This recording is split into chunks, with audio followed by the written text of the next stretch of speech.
শিয়ারা, অর্থাৎ তুমি এবং তোমার অনুসারীরা। শিয়া মানে অনুসারী, শিয়া মানে কি বলেন? শিয়া মানে অনুসারী। আল্লাহ রাসূল বলেছেন, হে আলী, তুমি এবং তোমার শিয়ারা, অর্থাৎ তুমি এবং তোমার অনুসারীরা ইহকাল এবং পরকালে তারা কামিয়াবি আছে, ইহকাল এবং পরকালে তারা সফল। তুমি এবং তোমার শিয়া যারা আছে, তোমার অনুসারী যারা আছে, ইহকাল পরকালে তারা সফল, কামিয়াবি। এরা কোনো বিপদগ্রস্ত হবে না, ইহকালেও না পরকালেও এরা কোনো বিপদগ্রস্ত হবে না, এরা কামিয়াব, এরা সফল।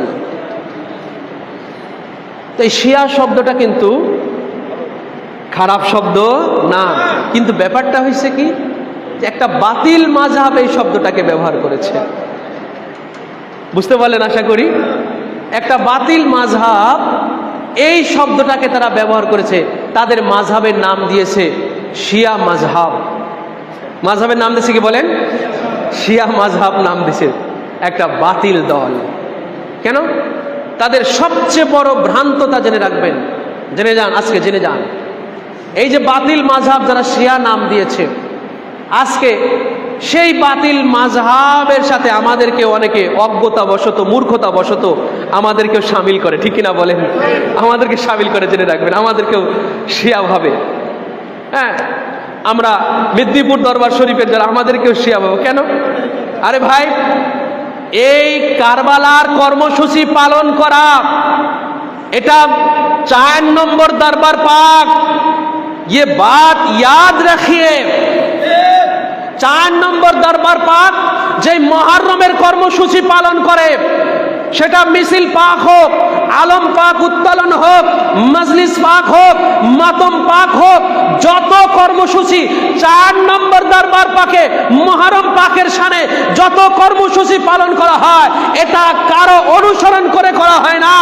এটা এ খানদান পাকের, এ দরবার পাকের, এগুলো স্বতন্ত্র কর্মসূচি, কারবালা থেকে এগুলো হয়ে আসতেছে। এটা কারো অনুসরণ করে করা হয় না। মানে মূর্খতাবশত, অজ্ঞতাবশত তারা ভেবে থাকে ওই শিয়ারা মিছিল করে, মুহররমের মিছিল করে, শিয়ারা মাতম করে, হ্যাঁ, শিয়ারা বুক চাপড়ায়, শিয়ারা এই আলম পাক উত্তোলন করে, আবার দেখে মেদিনীপুরালারও এগুলো করে, তাহলে তো এরাও শিয়া হয়ে গেছে। এই যে এই সেন্স থেকে তারা আমাদেরকেও শিয়া তোহমত দিয়ে থাকে, ঠিক কিনা বলেন? আমাদেরকে এরা দিয়ে থাকে, কিন্তু এটা তাদের একটা অজ্ঞতা, তাদের এটা একটা মূর্খতা, জেনে রাখবেন। এটা তাদের একটা মস্ত বড় ভুল, আমাদেরকে তারা ভুল বুঝতেছে। আমাদের কি করতেছে বলেন? ভুল বুঝতেছে। কেননা আমি যেই মাযহাবের কথা আপনাদেরকে বললাম, যে বাতিল যে মাযহাব, শিয়া নামে যে বাতিল মাযহাবটা, যেই বাতিল মাযহাবটা আছে, জেনে রাখবেন, তারা গৌসে পাককে মানে না। নাউজুবিল্লাহ বলেন সবাই। তারা গৌসে পাককে মানে না। আমি ঠিক বললাম কিনা বলেন? তারা গৌসে পাককে মানে না ভাই। এটার রাজ সাক্ষী আমি নিজেই। আপনারা কি বলবেন? আমি স্বয়ং নিজেই এটার রাজ সাক্ষী। আমি ঢাকায় যখন লেখাপড়া করেছি, আমি ছাত্র জীবনে শিয়াদের বড় বড়টার সাথে আমি বসেছি। আমি যখন ঢাকায় লেখাপড়া করেছি, সেই সময় আমি শিয়াদের যে একটা কেন্দ্রবৃন্দ আছে ঢাকাতে, আমি সেখানে মাঝে মাঝে যেতাম, গিয়ে তাদের বড় বড়টার সাথে আমি বসতাম। অনেক সময় বসে তাদেরকে এগুলো জেরা করতাম, তাদের থেকে এগুলো জানতে চাইতাম যে আপনাদের ব্যাপারে যে এটা শোনা হয়, এটার ব্যাপার কি। তা আমি একদিন ওদের এক বড় একজনের সাথে বসলাম, তাকে আমি জিজ্ঞাসা করলাম যে আচ্ছা, আপনারা গৌসে পাককে নাকি আহলে বায়েত বলে আপনারা মানেন না? উনি যে মৌলা আলী, ইমাম হাসান হুসাইনের বংশধর, উনি যে আলে মুহাম্মদ, এক কথায় উনি যে আলে মুহাম্মদ, উনি আহলে বায়েতের অন্যতম, এটা নাকি আপনারা মানেন না? উনি নিজে আমার কাছে স্বীকার করলো, আজও আমি রাজ সাক্ষী আছি, উনি নিজে আমার কাছে এটা স্বীকার করছে, হ্যাঁ, উনি যে আলে মুহাম্মদ, এটা নিয়ে আমাদের সংশয় আছে। চিৎকার দিয়ে বলুন নাউজুবিল্লাহ মিন যালিক। আরে ভাই, যেই মাযহাব মনে করে, যেই মাযহাব আকীদা রাখে যে হুজুর শাহেনশে বাগদাদ পাক তিনি যে আলে মুহাম্মদ, এটার মধ্যে সংশয় আছে, সেই মাযহাব ওখানেই ধ্বংস হয়ে গেছে, ঠিক কিনা বলেন? ওই মাযহাব ওখানেই বাতিল হয়ে গেছে। ওই মাযহাব কখনো হক মাযহাব হতে পারে না, কখনোই হয়তো হক মাযহাব হতে পারে না। সেই মাযহাব ওখানে বাতিল হয়ে গেছে। এই জন্য শিয়াদের সবচেয়ে বড় ভ্রান্ততা হলো তারা গৌস পাককে মানে না। কি করে না বলেন? গৌস পাককে তারা মানে না। এই জন্য যারা শিয়া তারা গৌস পাককে মানবে না। শিয়ারাদের 11 শরীফ করতে দেখছেন কখনো? শিয়ারা 11 শরীফ করে? বলেন 11 শরীফ করে? 4 নম্বর দরপাকে 11 শরীফ হয় কি হয় না? 4 নম্বর দরপাকের সবচেয়ে বড় ওজিফা কি? 11 শরীফ। বলেন 4 নম্বর দরপাকের সবচেয়ে বড় ওজিফা কি? 11 শরীফ। জেনে রাখবেন, সবচেয়ে বড় ওজিফা 4 নম্বর দরপাকের হচ্ছে আপনার এই 11 শরীফ। যে শিয়া বাতিল মাযহাব ওরা কখনো 11 শরীফ পালন করে না। তাহলে ওদের সাথে আমাদের মিল আছে? মূল জায়গা তো ওদের সাথে আমাদের মিল আছে। আরে ভাই, যেই মাযহাব গৌস পাককে মানে না, আর আমাদের খানদানে তরিকাতে আমাদের ওজিফাই হলো গৌস পাক। সুবহানাল্লাহ বলেন। এটা তো মওলা পাকি আমাদের বলেছেন, মওলা পাকি তো এটা আমাদের জানিয়েছেন। दिल से पढ़िए भाई वजीफा, दिल से पढ़िए वजीफा है मेरा या गौसे मोहियो दीन जिलानी, वजीफा है मेरा या गौसे मोहियो दीन लबों पर है सदाया,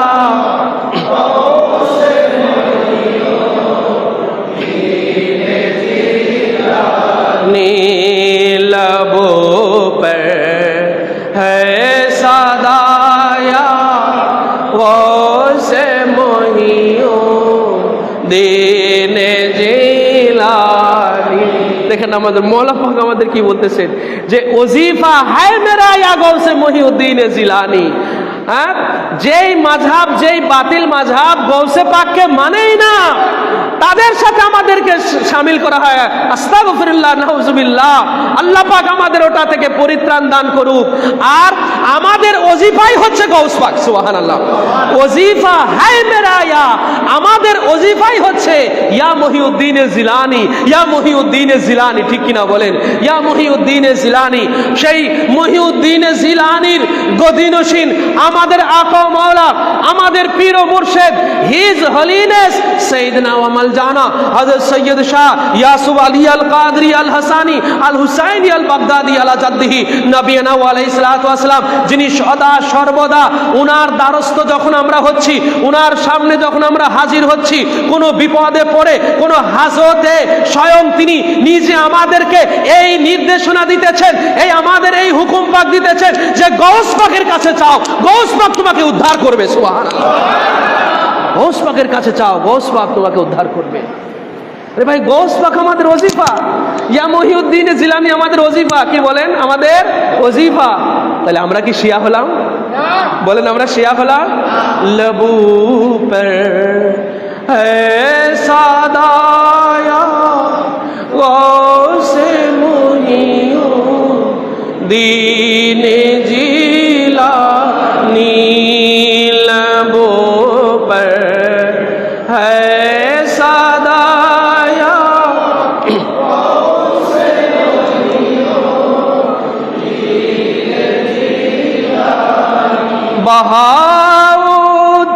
बहाउद्दीन की कीमत बढ़ा दी आपने देकर, ज़रीश के खुदाया गौसे मुहिउद्दीन जिलानी, ज़रीश के खुदाया गौसे मुहिउद्दीन जिलानी। বাহাউদ্দিনের নাম আপনারা শুনেছেন। বাহাউদ্দিন নকশবন্দি যাকে বলা হয়, নকশবন্দি বলে আমরা সবাই জানি, কিন্তু ওনার আসল নাম হচ্ছে বাহাউদ্দিন। আসল নাম কি আছে ভাই? বাহাউদ্দিন মূলত ওনার নাম। আগে উনি নকশবন্দি ছিলেন না, পহলা উনি বাহাউদ্দিন ছিলেন। নকশবন্দি ওনার একটা উপাধি হয়ে গেছে, ওনার একটা লকব হয়ে গেছে, এটা ওনার আসল নাম নয়। ওনার আসল নাম হচ্ছে বাহাউদ্দিন, যেটা মওলা পাক দেয়ান পাকের মধ্যে উল্লেখ করলেন যে বাহাউদ্দিন কি কিমত বরহা দি আপনে দেकर। এই বাহাউদ্দিন যখনই নকশাবন্দি হন নাই, জিনার থেকে তরিকায় নকশাবন্দিয়া, উনি আল্লাহর জাতি নাম পাক উনার কলবের মধ্যে অঙ্কিত করার জন্য সাধনা করতেছিলেন, রিয়াজত করতেছিলেন। আল্লাহ নামটা উনার কলবের মধ্যে ছাপ বসাবেন। আল্লাহর সেই নামের নাম পাকের আল্লাহু, এই যে আল্লাহর সত্তাগত নাম, জাতি নাম, এই নামের নকশা ওনার কলবের মধ্যে অঙ্কিত করবেন। এই সাধনা করতেছেন। এটা কি কোনো সাধারণ সাধনা বলেন? আল্লাহর জাতি নাম কলবের উপরে অঙ্কিত করা, কল্পের উপরে ছাপ বসবে। আমরা ছাপ বসাই না, বিভিন্ন পেপারের উপরে, বিভিন্ন কাপড়ের উপরে আমরা অনেক কিছুর ছাপ বসাই, তাই না? তো উনি কলবের উপরে আল্লাহর নামের ছাপ বসাবে। আল্লাহ এই নামের ছাপ বসানোর সাধনা করতেছে। তো উনার যিনি গুরু ছিল, তো উনার এই সাধনা দেখে বললে, বাহাউদ্দিন তুমি কি সাধনা করতেছ? উনি বলেন, হুজুর আমি আল্লাহর নাম পাকটা আমার কলবে অঙ্কিত করতে চাই, নাম পাকের নকশাটা। বলে, এটা এত সহজে তুমি এটা করতে চাও? এটা এত সহজ? বাহাউদ্দিন, ওনার গুরু ওনাকে নসিহত করলেন, বাহাউদ্দিন তুমি বাগদাদ শরীফের দিকে মুতাওয়াজ্জি হও। এই সাধনা সারা জিন্দেগি তুমি সফল হবে না এটাতে। বলে, এই সাধনায় তুমি যদি কামিয়াব হতে চাও, বাগদাদ শরীফের দিকে মুতাওয়াজ্জি হও। বাগদাদ শরীফের দিকে মুখ করে, তুমি বাগদাদ শরীফের দিকে মুখ করে শাহিন সাহেব বাগদাদের সাহায্য কামনা করো, উনার জিকিরে মশগুল হও, হানাফি শায়েখ হয়ে যাও। উনার যদি ইশারা হয়, উনার যদি তোমার প্রতি তাওয়াজ্জু হয়, তাহলে তুমি এটাতে সফল হতে পারবে। তখন উনার গুরুর এই নসিহত পেয়ে বাহাউদ্দিন বাগদাদ শরীফের দিকে মুতাওয়াজ্জি হলেন। শাহিন সাহেব বাগদাদ পাকের উনি রুজু কামনা করলেন, মদদ কামনা করলেন, উনার ইশারা কামনা করলেন। উনার দিকে যখন উনি ধ্যান খেয়াল করতে লাগলেন, এবারে উনার ধ্যান চলে গেল গৌসে পাকের দিকে। উনার রিয়াজত এবারে কাজ করতেছে গৌসে পাকের দিকে। গৌসে পাকের দিকে যখন উনার ধ্যান খেয়াল যখন কায়েম হয়ে গেছে, অ্যাটাচড হয়ে গেছে, একটা সময় বাগদাদ শরীফের দিক থেকে এইরকম একটা হাত এসে উনার কলবের উপরে যখনই মেরে দিলেন, সাথে সাথে আল্লাহর জাতি নাম উনার কলবের উপর অঙ্কিত হয়ে গেল।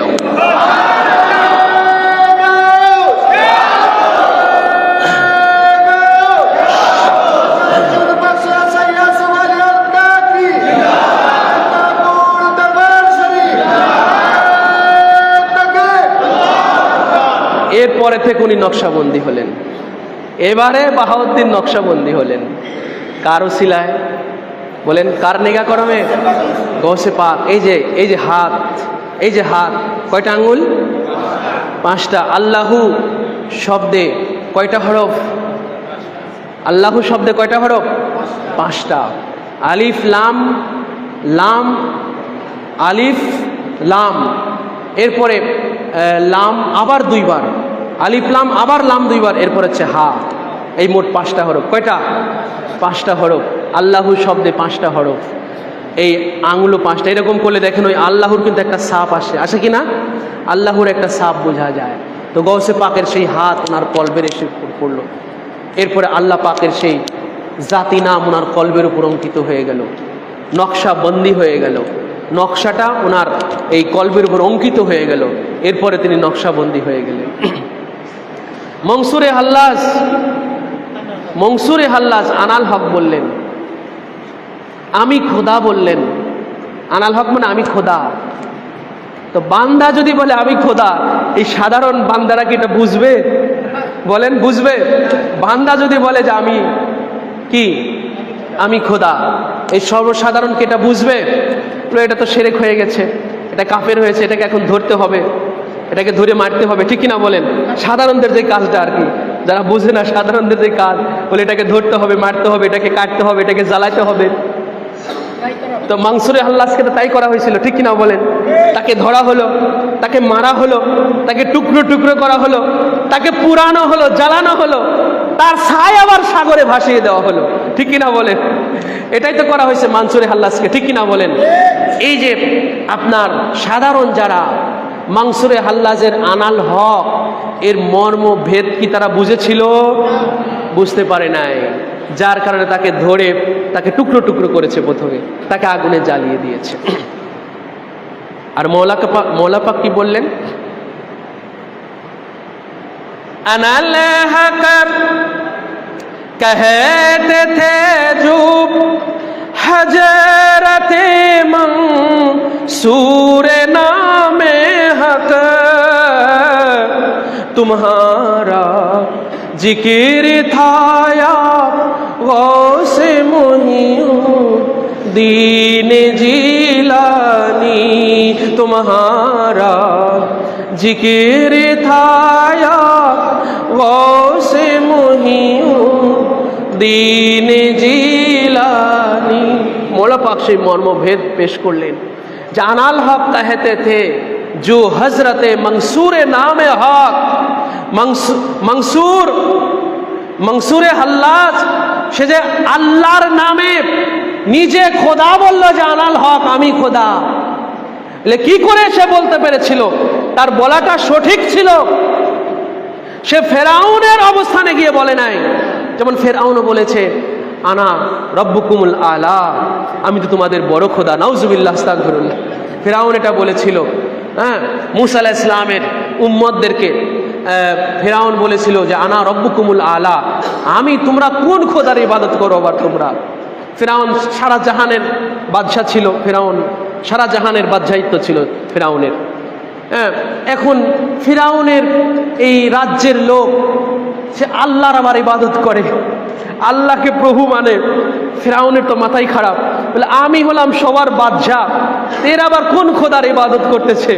তাই ফেরাউন বলল যে আনা রব্বুকুমুল আলা, তোমরা আবার কোন রবের ইবাদত করতেছো? তোমরা সারা দুনিয়ার আমি হলাম বাদশা, আমি রাজা, আর তোমরা কোন রবের আবার ইবাদত করা শুরু করলে?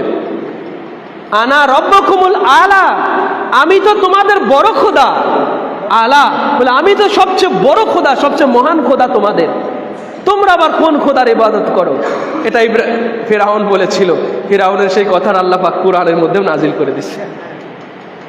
ওর লাশটাকে আল্লাহ পাক রেখে দিছে, ওর কথাটাকে আল্লাহ পাক কুরআন পাকের মধ্যে আল্লাহ পাক নাজিল করে দিচ্ছে যে ফেরাউন এটা বলেছিল। দেখো তোমরা, তো ফেরাউন বলেছিল যে আনা রব্বুকুম, আমি তো খোদা, আমি তো আরো বড় খোদা।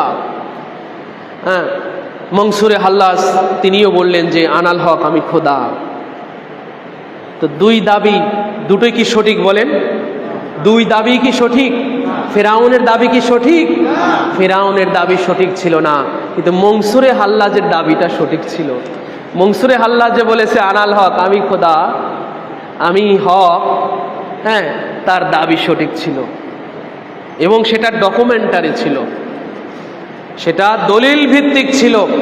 কেন? আল্লাহ পাকই হাদিসে কুদসির মধ্যে ইরশাদ করেছেন যে বান্দা আমার ইবাদত করতে করতে, নফল ইবাদত, ঐচ্ছিক ইবাদত করতে করতে, বিন নওয়াফিল, আল্লাহ পাক বলেছেন হাদিসে কুদসির মধ্যে আসছে, নওয়াফিলের মাধ্যমে, নফল ইবাদতের মাধ্যমে বান্দা আমার এত প্রিয় হয়ে যায়, বান্দা আমার এত প্রিয় হয়ে যায় যে আমি স্বয়ং তার কান হয়ে যাই, যে কান দ্বারা সে শোনে।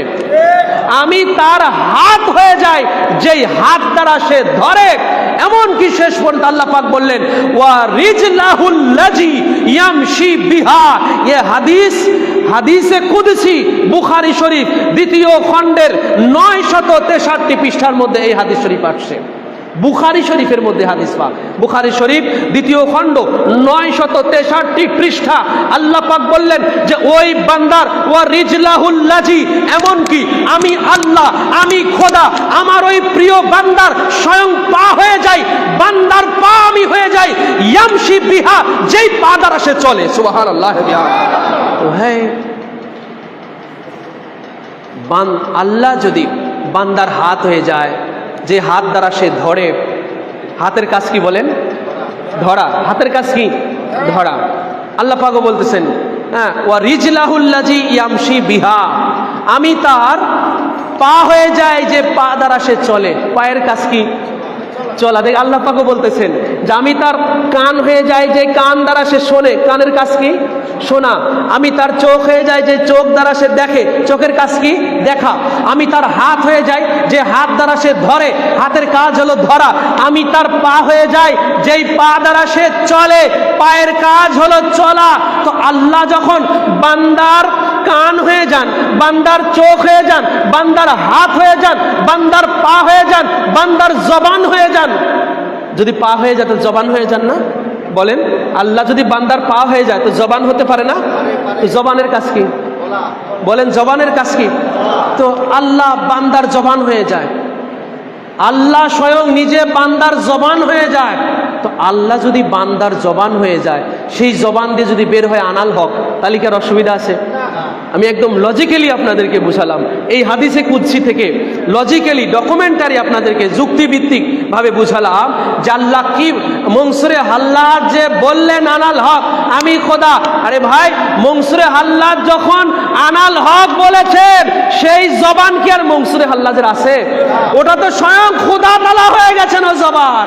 খোদা তাআলা বান্দার হাত হয়ে যান, পা হয়ে যান, জবানও হয়ে যান। সো মনসুরে হাল্লাজ যখন আনাল হক বলেছেন, ও জবান মনসুরে হাল্লাজের নাই, স্বয়ং খোদা হয়ে গেছে ও জবান। তো মনসুরে হাল্লাজের জবান যে খোদা হয়ে গেল স্বয়ং, বান্দার যদি পা হয়ে যায় তো জবান আল্লাহ হতে পারে না? পারে কিনা বলেন? তো মনসুরে হাল্লাজের জবান স্বয়ং খোদা তাআলা হয়ে গেছেন। কি করে হতে পারলেন? কি করে হতে পারলেন? तुम्हारा जिक्र था या गौसे मुहीउद्दीन जिलानी, तुम्हारा जिक्र था या गौसे मुहीउद्दीन जिलानी। मौला पाक इरशाद फरमालेन যে হে মহিউদ্দিন জিলানি, মনসুরে হাল্লাজ যে আনাল হক বললেন, উনার জবান যে খোদার জবান হয়ে গেল, খোদা হয়ে গেলেন। এটা এই কারণে যে মনসুরে হাল্লাজের জবানে ইয়া গৌস পাক আপনার জিকির চলতেছিল। সুবহানাল্লাহ। মনসুরে হাল্লাজ সে তার জবানে গৌসে পাকের জিকিরকে এমন ভাবে রপ্ত করেছে, এমন ভাবে মশগুল করেছে, গৌসে পাকের জিকির উনার জবানে চলতেছে। গৌসে পাকের জিকির চলতে চলতে চলতে চলতে উনি এমন এক পর্যায়ে চলে গেছে, এই জিকিরের লেভেল, জিকিরের পর্যায় এমন পর্যায়ে চলে গেছে যে উনার জবান স্বয়ং খোদা তাআলা হয়ে গেছেন। তখনই ওই জবান থেকে বের হয়েছে আনাল হক, আমি খোদা, আমি আল্লাহ। এগুলো মৌলা পাক দেয়ান পাকের মধ্যে শাহে বাগদাদ পাকের শানে এই রহস্যগুলো তুলে ধরেছেন। কেননা এই জীবনী, এই কিতাবখানাই হলো গৌসে পাকের জীবনী পাকের উপরে। মৌলা পাক এই মহাকাব্যের নামই দিয়েছেন হিরজে জানে আরেফানে মানাকেবে মাহবুবে সুবহান দেওয়ানে হজরতে জামাল। এই কিতাবের নাম পাকে দিয়েছেন মৌলা পাক মানাকেবে মাহবুবে সুবহান। হুজুরে গৌসে পাকের মানাকেব জীবনী এই গ্রন্থের মধ্যে আছে। এই জন্য এই কিতাবের আউয়াল সে আখের তা, শুরু থেকে শেষ পর্যন্ত গৌসে পাকের জীবনী, গৌসে পাকের শান, গৌসে পাকের জীবনী পাকের বিভিন্ন ঘটনা, বিভিন্ন ওয়াকিয়া তুলে ধরেছেন। গৌসে পাকের শান তুলে ধরেছেন, গৌসে পাকের মর্তবা তুলে ধরেছেন। যারা চিশতি আছে তারা যেন জেনে রাখে যে গৌসে পাকের কদম মুবারক খাজা মাইনুদ্দিন চিশতির গর্দানে না, শুধু মাথার উপরে আছে। তাহলে যারা চিশতি আছে, খাজা গরিবে নওয়াজের তরিকার যারা চিশতি যারা আছে, তাহলে তারা গৌসে পাকে কোথায় রাখবে এটা যেন তারা হিসাব নিকাশ করে নেয়। যারা নকশাবন্দি আছে, তরিকায় নকশাবন্দি আর যারা অনুসারী আছে, তারা যেন হিসাব করে নেয়, তারা যেন বুঝে নেয় যে তার পীর যে নকশাবন্দি হয়েছে এটা গৌসে পাকের নিগাহ কলমে হয়েছে।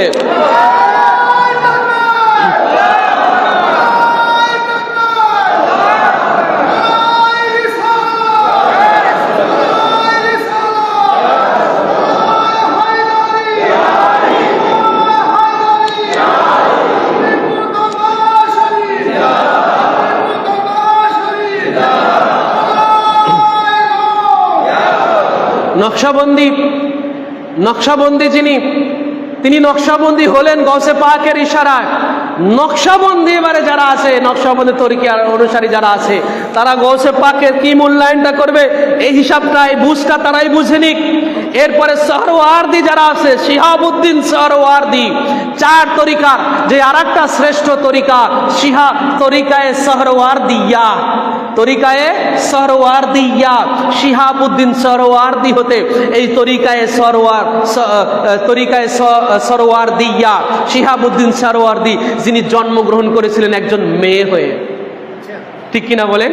ওনার জীবনী পাক, গৌসে পাকের জীবনী পাক পড়ে দেখেন, গৌসে পাকের যে কোনো জীবনী পাক পড়ে দেখেন, সেটা আরবিতে হোক, উর্দুতে হোক, হিন্দিতে হোক, ফার্সিতে হোক, বাংলাতে হোক, যে কোনো জীবনী পড়ে দেখেন গৌসে পাকের এই শিহাবুদ্দিন সোহরাওয়ার্দী, অর্থাৎ মেয়ে সন্তানকে ছেলে সন্তানে পরিণত করে দেওয়া, এটা গৌসে পাকের কারামত পাকগুলোর মধ্যে এটা একটা কারামত পাক, যে শিহাবুদ্দিন সোহরাওয়ার্দী উনার আম্মার সন্তানই হয় না, গৌসে পাকের দরবারে আসলেন, গৌসে পাক দোয়া করলেন ওনার সন্তান হবে।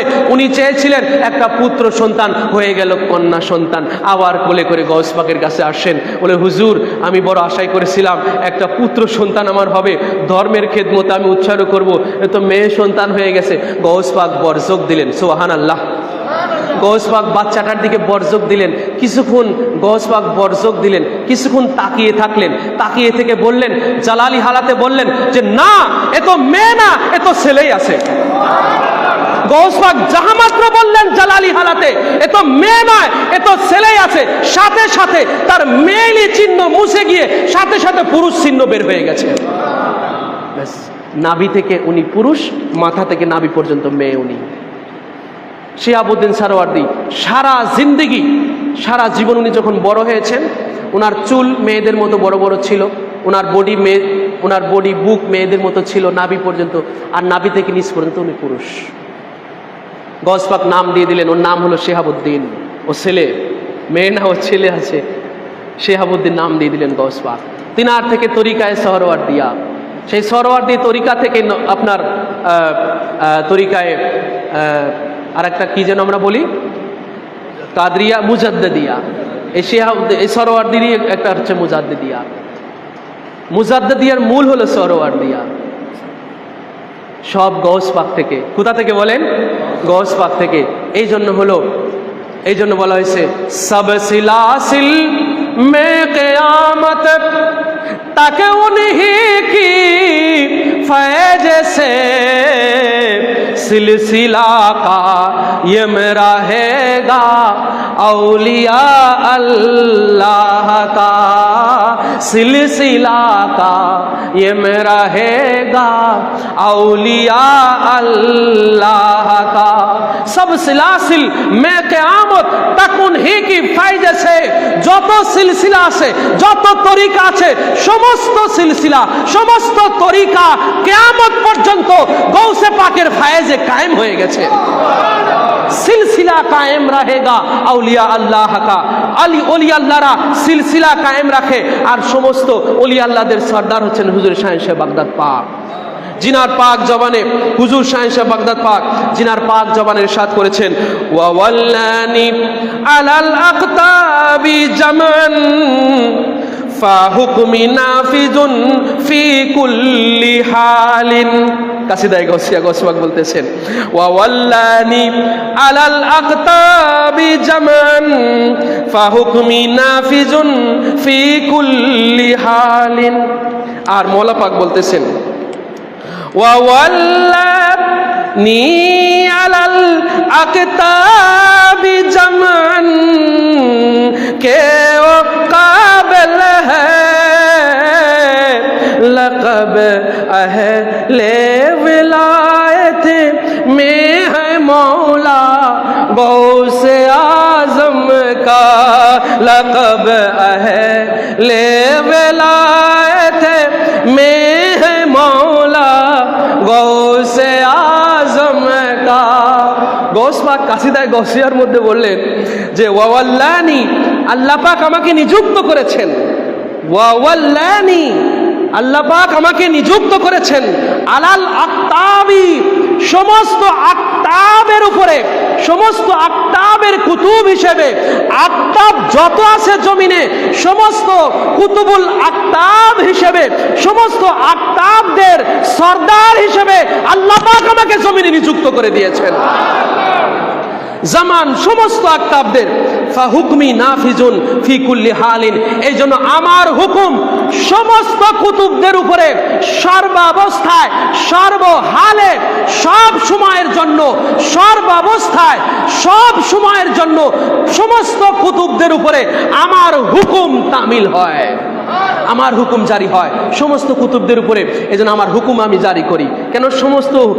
সমস্ত কুতুবদের উপরে আল্লাহ পাক আমাকে নিযুক্ত করে দিয়েছেন। কুতুব, সমস্ত আকতাবদের কুতুব হিসেবে আল্লাহ পাক আমাকে নিযুক্ত করে দিয়েছেন। দেখেন গৌসে পাকের এই বাণীর আলোকে মওলা পাক বললেন, ওয়াওয়াল্লানি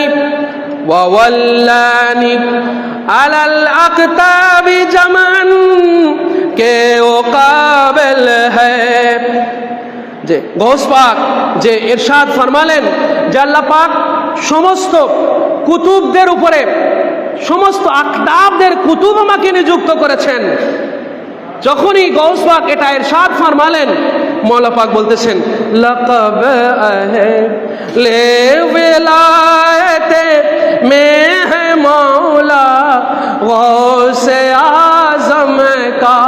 বলে গৌস পাক যখন ইরশাদ ফরমালেন যে আল্লাহ পাক সমস্ত কুতুবদের কুতুব আমাকে বানিয়ে দিয়েছেন, সমস্ত আকতাবদের সরদার আমাকে বানিয়ে দিয়েছেন, সেই সময় থেকে লাকাব আহলে বেলায়েত, যত আহলে বেলায়েত আছে, বেলায়েত ওয়ালা যত আছে, আল্লাহর ওলি যত আছে, আকতাব যত আছে, আবদাল যত আছে, আওতাদ যত আছে, সমস্ত আবদালদের, আকতাবদের, আওতাদদের, সমস্ত ওলি আল্লাহদের মাওলা হয়ে গেছেন গৌসুল আজম দস্তগীর।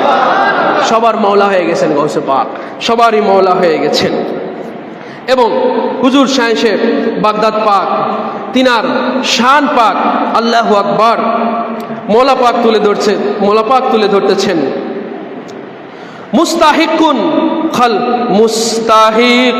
মুস্তাহিকুন খালাতে আলে আবাবে শাক হায়া, মুস্তাহিকুন খালাতে আলে আবাব বেশক হায়া, জিবের সে জামায়ে জৈনুল আবাবে শাক হায়া। আল্লাহু আকবার। মওলা পাক বলতেছেন যে মুস্তাহিকুন মানে হকদার, মুস্তাহিক মানে হকদার, যিনি মানে প্রাপ্যের যিনি অধিকার রাখেন। খেলাত মানে পোশাক, খেলাতুন মানে হলো পোশাক, এক বিশেষ পোশাক। খেলাতুন মানে কিন্তু সাধারণ পোশাক না। খেলাতুন বলা হয় রাজা বাদশারা তাদের যেই পোশাক তার গদিনসীনকে যিনি অর্পণ করেন। রাজা বাদশাদের একটা পোশাক, বিশেষ পোশাক থাকে না, যেই পোশাক পরিধান করে উনি ওনার সিংহাসনে বসেন। কোনো সুলতান, কোনো রাজা বাদশাহ যখন ওনার সিংহাসনে বসেন, সেই সময় কি সাধারণ পোশাক পরে বসেন? সেই সময় ওনার এক বিশেষ পোশাক আছে, ঠিক কিনা? ওনার এক বিশেষ পোশাক আছে, জেনে রাখবেন। সুলতান যখন ওনার তাখতে সিংহাসনে উনি বসবেন, ওনার এক বিশেষ পোশাক আছে, সেই পোশাককে বলা হয় খেলাত। সেই পোশাককে খেলাত বলা হয়। মওলা পাক বলতেছেন যে খেলাতে আলে আবা, আলে আবা মানে চাদরের অধিবাসী। আলে আবা মানে চাদরের অধিবাসী। চাদরের অধিবাসী কে কে? চাদরের অধিবাসী কারা? হ্যাঁ, আলী, ফাতেমা, হাসান, হুসাইন। বলেন কারা ভাই? জেনে রাখবেন এগুলো। চাদরের অধিবাসী কারা? আলী, ফাতেমা, হাসান ও হুসাইন, ইনাদেরকে চাদরের অধিবাসী বলা হয়। তো এই চাদরের অধিবাসীর অর্থাৎ মওলা আলীর খেলাত, ইমাম হাসান আলাইহিস সালামের খেলাত, ইমাম হুসাইন আলাইহিস সালামের খেলাত, এটার হকদারকে বেশক আপ হ্যায়, বেশক। অর্থাৎ মওলা পাক বলতেছেন যে বেশক হ্যায় আপ, হে শাহেনশাহ বাগদাদ পাক, বেশক হ্যায় আপ, নিঃসন্দেহে আপনি হচ্ছেন মাওলা আলীর এবং ইমাম হাসান হুসাইনের খেলাত, উনাদের সেই রাজকীয় পোশাকের হকদার হে গোসপাক আপনি স্বয়ং নিজেই আছেন। সুবহানাল্লাহ। এই জন্য শাহেনশাহ বাগদাদ পাকের এত মহান মর্তবা যে তিনি মৌলা আলীর ওই খেলাতের হকদার হুজুর শাহেনশাহ বাগদাদ পাক, ইমাম হাসান হুসাইনের সেই খেলাত সেটার হকদার হুজুর শাহেনশাহ বাগদাদ পাক। সেই শাহেনশাহ বাগদাদ পাকের এই গিয়ারবি শরীফ, এই ফাতেহা ইয়াজদাহম পাকের, এই বেসালে পাকের এই মহিমান্বিত এই মাজলিস পাকে বড় মসজিদ খানকা শরীফে এসে আমরা সবাই নিজেদেরকে ধন্য মনে করছি। আমরা সৌভাগ্যবান। মৌলা আমাদের প্রত্যেকের হাজিরি কবুল করুন। শাহেনশাহ বাগদাদ পাকের জিকির, শাহেনশাহ বাগদাদ পাকের তাজকিরা, ধ্যান, খেয়াল, স্মরণ আমরা গুনাহগারদের পক্ষ থেকে কবুল হোক। সবাই বলি আমিন। ওয়া মা আলাইনা ইল্লাল বালাগ। আসসালামু আলাইকুম ওয়া রাহমাতুল্লাহি তাআলা ওয়া বারাকাতুহু।